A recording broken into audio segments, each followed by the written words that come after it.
Bella a tutti raga, qui è Miro ed eccoci qua in questo nuovo video che mi serviva per andare a parlare meglio sia di Cagliari Lazio sia vabbè, di Cagliari Lazio nemmeno più di tanto perché non è che c'è sta chissà cosa da dire, però di parlare di questa cosa di Di Francesco, del bordello che è successo. Molti sono contrariati, molti hanno detto delle frasi che sinceramente mi sembrano un po' troppo esagerate, però andiamo con ordine. Allora, per parlare di questo argomento risponderò anche a un commento che ho ricevuto sotto il video del post partita di Cagliari Lazio e risponderò ad Argo. Argo è l'utente che mi ha commentato, ovviamente, che ha commentato facendo una sorta di lista di 4 punti ehm, in cui andava, diciamo, un po' a contrasto con quello che dicevo io nel video, anche se quello che ho detto io nel video non è che sia chissà che, sono proprio una serie di frasi sparate a caldo, nulla di più. Comunque, lui commenta dicendo, primo punto: una squadra non si costruisce in 25 giorni, ci vuole tempo, bisogna dare tutto il tempo necessario senza perdere fiducia. Allora, rispondiamo a questo primo punto. Ovviamente io risponderò alla mia maniera, per come la penso io. Poi questa cosa si sa che cambia comunque da persona a persona, quindi io proverò a dare una giustificazione per quello che è stato il mio sfogo, diciamo. Allora, partendo dal presupposto che sicuramente Di Francesco ha la squadra in mano da molto più di 25 giorni, ehm, partendo anche dal fatto che comunque effettivamente ha avuto poco tempo per assimilare i nuovi acquisti al vecchio organico e per far assimilare il suo gioco sia ai nuovi acquisti che al vecchio organico, nulla toglie il fatto che sì, ci vuole tempo, ma non deve essere a tutti i costi una giustificante. Ehm, Nel senso, ok, scusate, ma devo prendere l'acqua perché se no mi muoio di sete. Che ho una sede. Ok. Non può, cioè non può, non deve risultare una giustificante per quella che è stata la prestazione, che a mio modo di vedere è stata veramente orribile. Ok, la Lazio era una squadra è una squadra nettamente superiore, è una squadra come il Sassuolo molto molto più rodata, perché praticamente a parte i subentrati non credo avesse nuovi acquisti in campo. Era praticamente la squadra dell'anno scorso. È ovvio che è sempre difficile fare punti contro queste squadre, ma ripeto, non era tanto il fare punti la cosa che mi interessava. Io guardo sempre la prestazione e a me la prestazione non è piaciuta, e secondo me non è tanto un fattore che Di Francesco ha preparato male la partita, cioè nel senso non ha avuto tempo per preparare la partita o conosce troppo poco il gruppo, ancora non ha fatto recepire bene quelli che sono i suoi dettami tattici o tutto questo. Semplicemente l'ha preparata male, cioè per come la vedo io l'ha ideata male, l'ha letta male, è andata male e la prestazione è stata deludente. Secondo me si è vista questa cosa. Poi andiamo avanti con il secondo punto. Mi dice: non vedo tutta questa brutta partita. Abbiamo fatto anche cose buone e creato difficoltà alla Lazio. Tant'è vero che Simeone si è mangiato quel gol. Allora, tante cose buone. Cioè, abbiamo fatto anche cose buone. Io, sinceramente, di tutte queste cose buone non è che mi viene in mente chissà che. Non ci siamo mai resi veramente pericolosi se non per quel tiro di Simeone, ma ripeto, io in memoria non sono molto forte, quindi può essere che mi dimentico qualche occasione, però andando così a tastoni non mi viene in mente, a parte quel maledetto gol mangiato da Simeone, clamoroso, eh, azioni che mi abbiano fatto capire che il Cagliari stesse creando delle difficoltà alla Lazio, e soprattutto non riesco a ricordarmi tutte queste cose buone, perché io sinceramente di cose buone non ne ho viste. Molte volte si dice che quando il migliore in campo per la tua squadra è il portiere, significa che la prestazione della squadra di per sé non sia stato il massimo. Eh, io non mi sono mai trovato particolarmente d'accordo con questa frase, però in questo caso va benissimo, perché secondo me Cragno è stato il migliore in campo, tant'è che anche Nandez nel, nel suo consueto giocare bene anche contro la Lazio non ha fatto schifo, perché sicuramente è stato tra i migliori, ma non è stato nemmeno il solito Nandez. Anche lui un pochino ha deluso. E sinceramente io non riesco a capire cosa tu intendi per abbiamo fatto anche cose buone, non riesco veramente a concepirlo. Non riesco veramente a ricordarmi un qualcosa che mi potesse dire ah ok, il Cagliari ha fatto questa cosa buona. Però ripeto, so anche io che a memoria non sto messo molto bene, quindi non lo so. Semmai fammelo sapere qua sotto, perché non mi viene. Poi andiamo avanti, terzo punto su 4. Il settore più forte è il centrocampo. Non vedo perché sprecare soldi per il Ninja.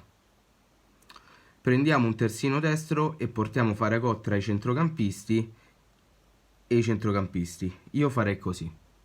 Allora, diciamo che a me la parte che suona di più è sprecare i soldi per il Ninja. Io non capisco come si possa sprecare i soldi per Nainggolan. Mi suona anche un po' assurda questa cosa, però ripeto, è il mio punto di vista, ovviamente non tutti possiamo essere d'accordo su tutto, ci mancherebbe, però ci tenevo a puntualizzare questa cosa. Andiamo con ordine. Il settore più forte è il centrocampo. Su questo secondo me non ci piove, nel senso che il Cagliari ha un ottimo centrocampo. Tra l'altro anche Marin ha fatto leggermente meglio rispetto alla prestazione col Sassuolo, quindi questo è un qualcosa di positivo, perché vuol dire che piano piano si sta ambientando, perlomeno è la speranza che sia così. Però non vedo perché sprecare soldi per Raja. Te lo spiego io, o meglio, per come ho visto io la partita.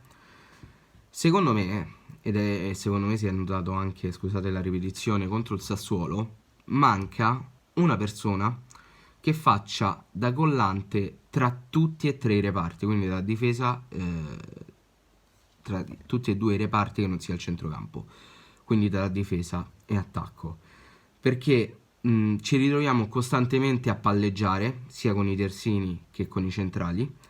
Quando si tratta di creare una manovra di impostazione siamo prevedibili di più, perché tanto diamo praticamente la palla a Nandez e poi ci pensa lui, e quando non è così facciamo male, vedi Lico Giannis, vedi Faragò e tutto quanto. Serve un giocatore come il Ninja, assolutamente. Magari tu mi potrai dire ho capito, ma tanto se prima lo facevi con Nandez, dopo lo fai con Ninja, sei prevedibile comunque. Sì, però Nainggolan è Nainggolan.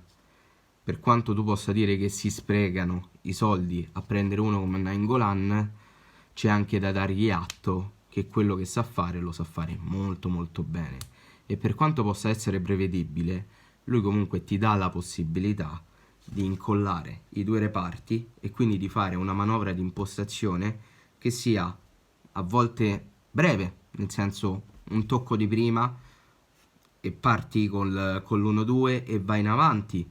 Giocare una palla fatta bene sulle ali ti dà parecchi spunti, e soprattutto non ti dà parecchi spunti offensivi, perché non ti dà solo quello Nainggolan, ma te ne dà anche in fase di contenimento, perché per lui non è un problema farsi un costo-costo dall'attacco alla difesa per venire a difendere.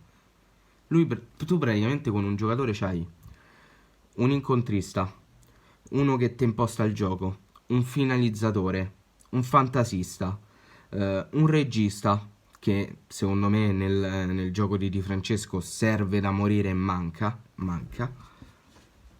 Tu con un solo giocatore c'hai tutto questo.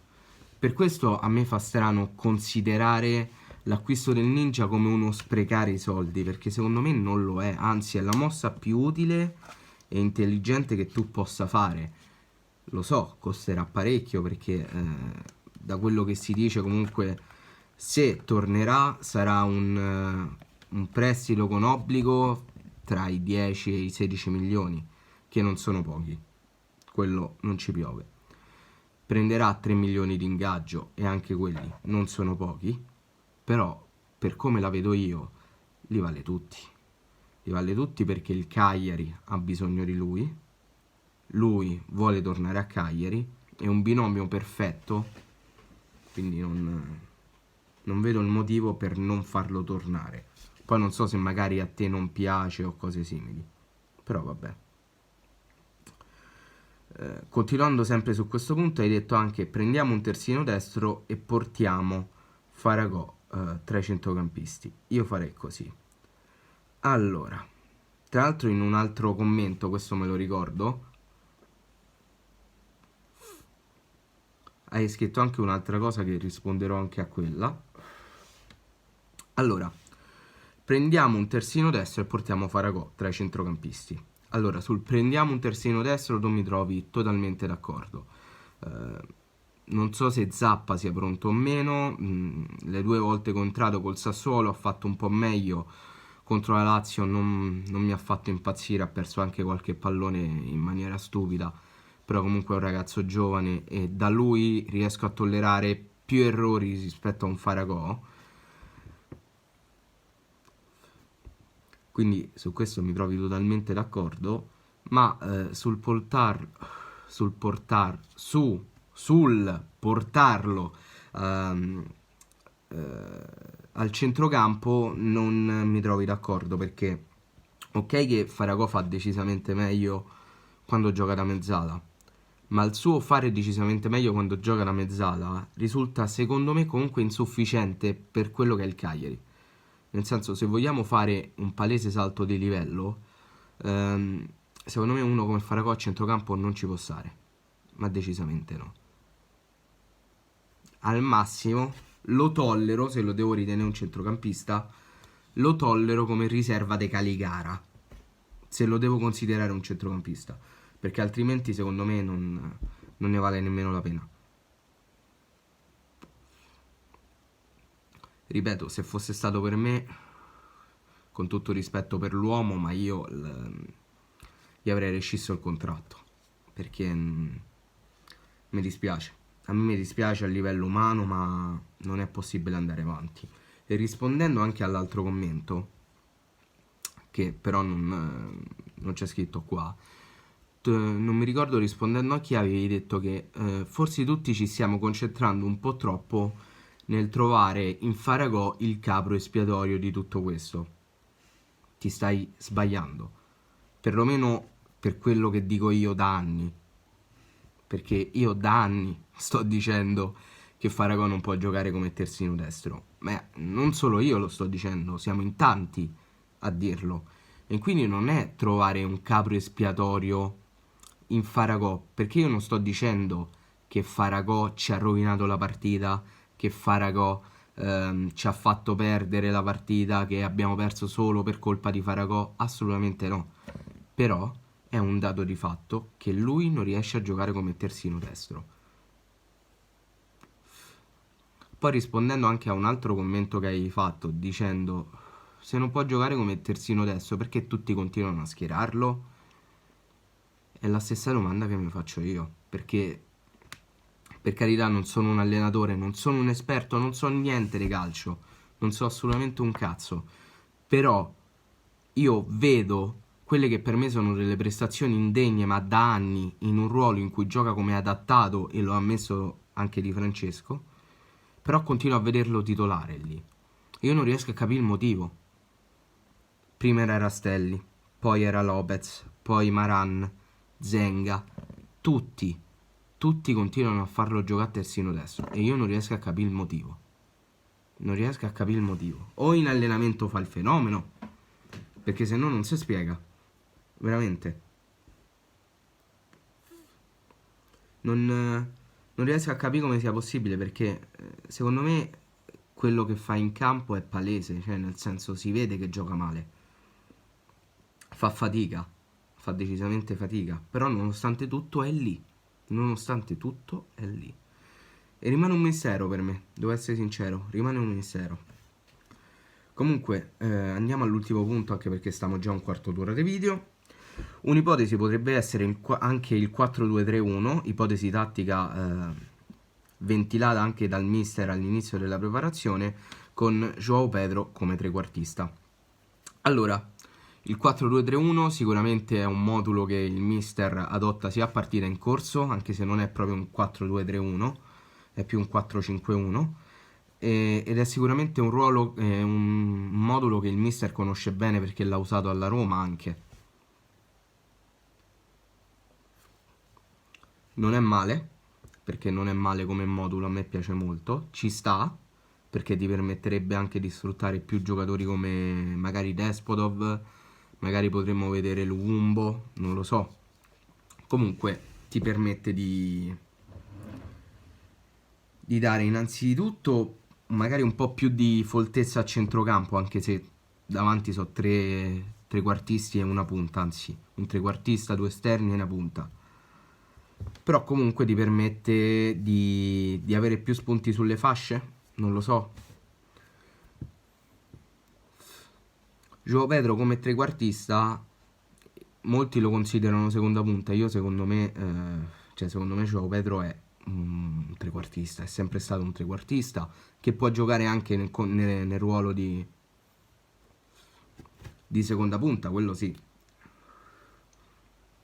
E io sono stato uno di quelli che quando è arrivato Di Francesco ha detto ok, João Pedro come ala secondo me può giocare, perché comunque quando giocavamo nel 4-3 col 4-3-1-2, che lui facesse l'esterno, cioè che lui facesse la seconda punta o facesse il trequartista, comunque giocava prevalentemente nella parte sinistra del campo e faceva sempre la classica giocata, ovvero tagliare verso il centro per andare a tirare dall'esterno, tagliava verso il centro. Con Di Francesco tecnicamente dovrebbe fare quello, ma ha evidenti problemi. Si nota, si palesa, perché non è il João Pedro quello. No, è un morto che cammina. È decisamente un morto che cammina. Sarà il fatto che ha più magari dettami tattici, deve fare più cose e quindi non riesce a stare al passo con il ruolo? Probabile. Magari in un 4-2-3-1 si potrebbe spostare appunto come trequartista centrale al posto di magari esterno sinistro o ala sinistra nel 4-3-3. Non è un'ipotesi da scartare. Quindi su questo mi trovi d'accordo. Su questo sì, assolutamente. Poi, la frase finale con cui concludi il commento è: bisogna pazientare ed avere fiducia nel lavoro del mister e del suo staff. Quello assolutamente. Mi trovi d'accordo, però c'è un però. C'è un però. Il fatto che uno bisogna aspettare ed avere fiducia non implicita, si dice implicita, vabbè, il fatto che mi debba fare andare bene delle prestazioni di merda, ok? Perché per come la vedo io, quella contro la Lazio, seppure con tutte le giustificanti del caso, che la Lazio è una squadra più forte di noi, che sono più rodati, che Di Francesco è un allenatore nuovo e deve ancora far arrivare il suo gioco a tutti, non giustifica comunque quella che è stata la prestazione. Non ci sono scusanti per me, ma nella maniera più totale. Nella maniera più totale. Quindi sì, fiducia a Di Francesco, perché comunque è ancora la seconda partita, ricordiamoci questo. No a chi dice via Di Francesco out già dopo 2 giornate, perché regà, Cellino ormai sta al Brescia ed è meglio così, lasciamolo lì, per favore, non famo ste stronzate di Francesco out già alla seconda giornata. Sì, abbiamo fatto una partita di merda, perché abbiamo fatto una partita di merda e questo secondo me è un dato molto poco contestabile, ma potrebbe essere tranquillamente una partita una tantum. Nel senso, Di Francesco ha sbagliato a impostare la partita, a leggere come poteva essere la partita, ha sbagliato a prepararla ed è andata male. Potrebbe essere un caso, potrebbe essere una possibilità, il fatto che questa sia semplicemente una partita andata male. Come ce ne possono essere tante in un campionato, può capitare. Potrebbe essere questo, come potrebbe essere il fatto che in realtà questo sarà praticamente il Cagliari che ci sarà sempre con Di Francesco. Anche questa è un'eventualità, ma nulla toglie al fatto che se il Cagliari gioca male, io mi sento in dovere di criticarlo. Assolutamente. Perché non si può giocare male. O meglio, non è che non si può giocare male, non si può giocare così. Non si può giocare così. C'è anche da ammettere che la Lazio è stata brava su certi aspetti a portare molti uomini a centrocampo, a bloccare tutti gli spazi, a pressare tutti gli uomini per fare in modo che il portatore non potesse scaricare la palla e quindi costringere al retropassaggio. La Lazio se l'è giocata bene, su quello c'è da ammetterlo e dargli anche un merito. Però la prestazione che abbiamo fatto è indecente, è indecente. E quando si gioca in maniera indecente va detto che sia la prima, la seconda o la 15ª giornata, a prescindere. Poi ripeto, può essere che è stata una partita una tantum, una prestazione una tantum, che può capitare nell'arco di una stagione, per carità. E io non voglio criticare Di Francesco, né voglio dire hashtag Di Francesco out o cose simili. Però rivendico il diritto di gridare a una prestazione di merda quando il Cagliari gioca di merda. Questa è l'unica cosa che chiedo, perché in questo caso è quello che è successo e quindi è quello che ho fatto, semplicemente per quello. Poi ripeto, le possibilità sono due. Può essere che il Cagliari continuerà a giocare così e l'effetto di Francesco non ci sarà, sarà inesistente. Come può essere che l'effetto di Francesco ci sarà e questo è soltanto un pezzetto, un gradino preso male della scalinata che sarà la Serie A 2020-2021. Semplicemente questo. Niente ragazzi, il video finisce qui, fatemi sapere voi qua sotto nei commenti cosa ne pensate e detto questo noi ci becchiamo in un prossimo video. Bella!